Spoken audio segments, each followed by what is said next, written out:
ধনী হতে চাই, কিন্তু কিভাবে ধনী হব, হাউ টু বি রিচ। 2017 সালে এই প্রশ্নটা প্রথম আমার মনকে নাড়া দেয়। তারপর এই প্রশ্নের উত্তর খোঁজার জন্য আমি পার্সোনাল ফাইন্যান্সের উপর শতাধিক বই পড়ে ফেলেছি।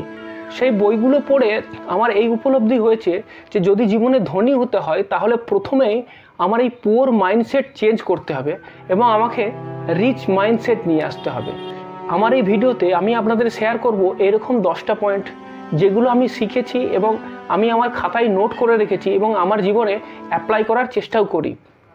প্রথম যে পয়েন্ট সেটা হলো যে rich mindset look for opportunity while poor mindset look for safety.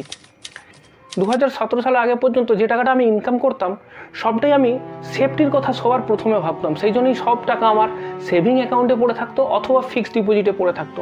Mutual fund বা অন্যান্য বিষয় নিয়ে অনেকে এসেছিল, আমি তাদের কাউকেও পাত্তা দিইনি, কারণ সেই সময় পর্যন্ত আমি শুধু টাকার সেফটির কথাই ভাবতাম।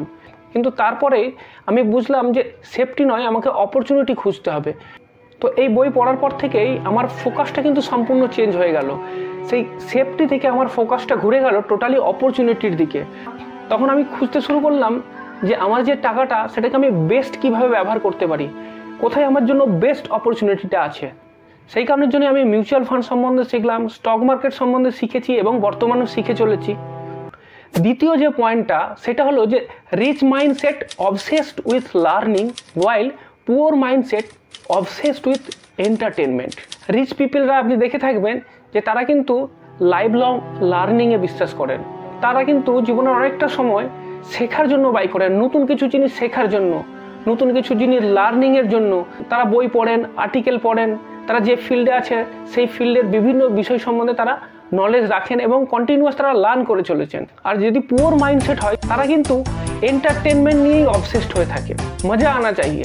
তো মজা দরকার, টিভির সামনে বসে হোক, ইউটিউবে হোক, এন্টারটেনমেন্ট প্রোগ্রামই বেশি দেখছি, লার্নিং কোনো প্রোগ্রামই দেখছি না।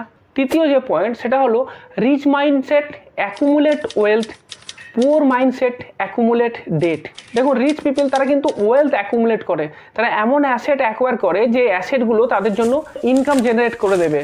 যারা পুয়ার পিপল তারা যেগুলো অ্যাকোয়ার করে সেগুলো ম্যাক্সিমামই কনজিউমার প্রোডাক্ট। সেগুলোর ক্ষেত্রে কি তাদের অ্যাসেট তো ডেভেলপ হয় না, উল্টে তাদের যে অ্যাসেট আছে সেই অ্যাসেটটাকে ড্রেন করে দেয়, তাদেরকে আরও ধার নিতে হয়। এরপরে যে পয়েন্ট নম্বর 4 সেটা হলো যে রিচ মাইন্ডসেট হচ্ছে একটা গ্রোথ মাইন্ডসেট, যেখানে পুয়ার মাইন্ডসেট হচ্ছে একটা ফিক্সড মাইন্ডসেট। গ্রোথ মাইন্ডসেটের ক্ষেত্রে কি হয়, এটা একটা ওপেন মাইন্ডসেট থাকে এবং যখনই কিছু নতুন আপনার কাছে আসে তো আপনি বিশ্বাস করেন যে এটা আমি শিখে নিতে পারবো এবং আমি আমার জীবনে এটা অ্যাপ্লাই করতে পারবো। যখন আপনার কাছে আমি মিউচুয়াল ফান্ড নিয়ে আসবো, যদি আপনার ফিক্সড মাইন্ডসেট হয় তাহলে আপনি বলবেন না না, মিউচুয়াল ফান্ড সম্বন্ধে আমি কিছু বুঝি না, আমি ফিক্সড ডিপোজিট বুঝি, আমি পোস্ট অফিস বুঝি, তো আমি এখানেই টাকা রাখবো। কিন্তু যদি আপনার গ্রোথ মাইন্ডসেট হয় তাহলে আপনি বলবেন যে মিউচুয়াল ফান্ড বা এটা একটা নতুন জিনিস, ব্যাপারটা একটু বুঝিয়ে বলুন তো, এর বেনিফিটগুলো কী কী আছে। 2-4টে মিউচুয়াল ফান্ড সম্বন্ধে জানার জন্য 2-একটা বই সাজেস্ট করতে পারেন। তো এই যে মাইন্ডসেট, এটা হলো আপনার গ্রোথ মাইন্ডসেট। 5 নম্বর যে পয়েন্টটা সেটা হলো যে rich mindset has a goal while poor mindset has a wish। আমার সামনে দিয়ে একটা বড় সুন্দর গাড়ি চলে গেল, আমি ভাবলাম ইস আমার যদি এরকম একটা গাড়ি থাকতো। এই যে আমি এইটা কল্পনা করে নিলাম, ইস আমার যদি এরকম একটা গাড়ি থাকতো, এটা হলো উইশ, এটা হলো একটা পুয়ার মাইন্ডসেট। যদি আপনার গ্রোথ মাইন্ডসেট হয় তাহলে আপনি ভাববেন এইরকম একটা গাড়ি আমার চাই, হয়তো আজকে হবে না কিন্তু 10 বছর পরে হলেও আমি এরকম একটা গাড়ি কিনবো এবং সেই গাড়িটা কেনার জন্য আমাকে কি করতে হবে, সেই প্ল্যানিংটা আমি করব। তো এই যে আপনি একটা কংক্রিট প্ল্যান তৈরি করছেন ওই গাড়িটা কেনার জন্য, এইটাই হলো আপনার একটা রিচ মাইন্ডসেট। কিন্তু যদি আপনি শুধু স্বপ্ন দেখেন, শুধু কল্পনা করেন বিছানায় শুয়ে, ইস একটা সুন্দর বাড়ি হবে, একটা সুন্দর গাড়ি হবে, সুইজারল্যান্ডে বেড়াতে যাব, এই যে শুয়ে শুয়ে স্বপ্ন দেখা, এটা শুধুমাত্র বিলাসিতা, এটা শুধু উইশ, এইটাতে হবে না। আপনাকে একটা কংক্রিট প্ল্যান তৈরি করতে হবে আর তার জন্য আপনার মাইন্ডসেট চেঞ্জ করতে হবে। এরপরে যে 6 নম্বর পয়েন্ট সেটা হলো rich mindset is proactive while poor mindset is reactive. সেটা কীরকম, একটা এক্সাম্পল দিয়ে বুঝিয়ে দিই। ধরুন মাসের শুরুতে আপনি জেনে গেলেন যে এই মাসে আপনার ইনকাম কম হবে। যদি আপনার রিচ মাইন্ডসেট হয় তাহলে কিন্তু আপনি মাসের শুরুতেই বাজেট করে নেবেন যে আমার এত টাকা কম ইনকাম হয়েছে, সুতরাং এই এত টাকা যেটা কম ইনকাম হয়েছে সেটা কোথায় কোথায় আমি আমার কস্ট কাটিং করব এবং ফাইনাল করে নেবেন এবং সেটাকে ফলো করবেন। এটাকে বলা হয় প্রোঅ্যাক্টিভ অ্যাপ্রোচ।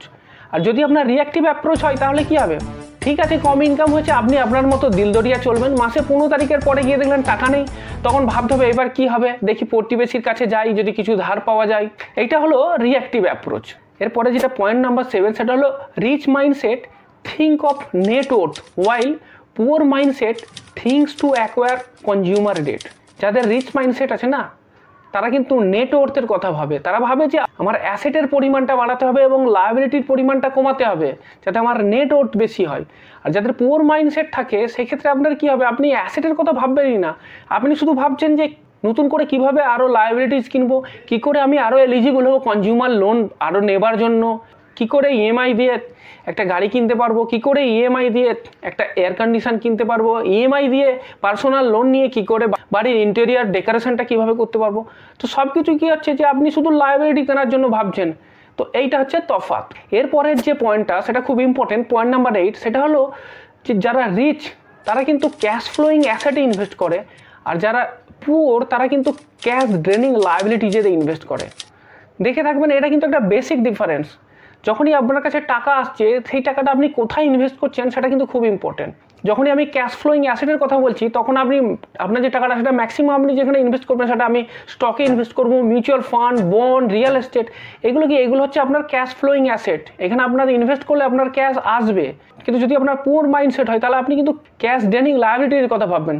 টাকা হাতে হলো একটা বড় গাড়ি কিনে ফেললাম, টাকা হাতে হলো ইলেকট্রনিক্স দামি অ্যাপেলের ফোন কিনে ফেললাম, টাকা হাতে হলো লাক্সারি প্রোডাক্ট কিনে ফেললাম, এইগুলো হচ্ছে ক্যাশ ড্রেনিং লায়াবিলিটিস। এটা কিন্তু একটা বড় তফাৎ। 9 নম্বর যে পয়েন্টটা সেটা আমি পেয়েছি রবার্ট কিওসাকির রিচ ড্যাড পুয়ার ড্যাড এই বই থেকে। Poor people work for money, for rich people money work for them. মানেটা কি? মানে ধরুন যারা পুয়ার পিপল তারা কি করে, তারা টাকার জন্য কাজ করে। আমি চাকরি করছি, জব করছি, আমার টাইমটাকে ট্রেড করছি, আমার এমপ্লয়ারকে সময়টা দিচ্ছি, তার বিনিময়ে টাকা পাচ্ছি। কিন্তু যারা রিচ পিপল, যিনি এমপ্লয়ার, তার ক্ষেত্রে কি হচ্ছে, তিনি কাজ করছেন না, তার যে টাকাটা আছে সেই টাকাটা তার হয়ে কাজ করছে। কিভাবে?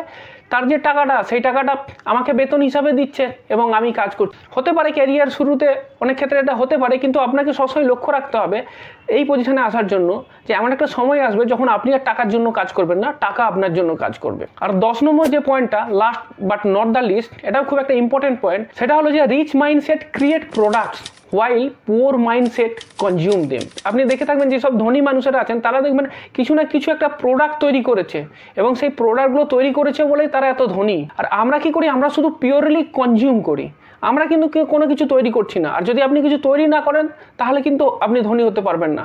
তো আপনাকে সবসময় দেখতে হবে যে আপনি আপনার স্কিল অনুযায়ী কিছু একটা জিনিস তৈরি করুন, সেটা প্রোডাক্ট হতে পারে, সেটা সার্ভিস হতে পারে, যেটা তৈরি করুন এবং যার একটা ডিমান্ড আছে এবং সেটা প্রোভাইড করুন অন্যকে। ইন রিটার্নে আপনি ওয়েলথ ক্রিয়েট করতে পারবেন। আপনি যদি আপনার ইনভেস্টমেন্ট থেকে হাই রিটার্ন পেতে চান তাহলে আপনাকে অবশ্যই মিউচুয়াল ফান্ডে ইনভেস্ট করতে হবে। আর যদি জানতে চান বেস্ট মিউচুয়াল ফান্ড কোনটা, তাহলে আমার বাঁ দিকের ভিডিওটাতে ক্লিক করুন। Stock market investment most rewarding investment, কিন্তু স্টক মার্কেটে ইনভেস্ট করার আগে আপনাকে কিন্তু ফান্ডামেন্টাল অ্যানালিসিস সম্বন্ধে জানতে হবে। আর সেটা যদি জানতে চান তাহলে আমার ডান দিকের ভিডিও প্লে লিস্টটাতে ক্লিক করুন।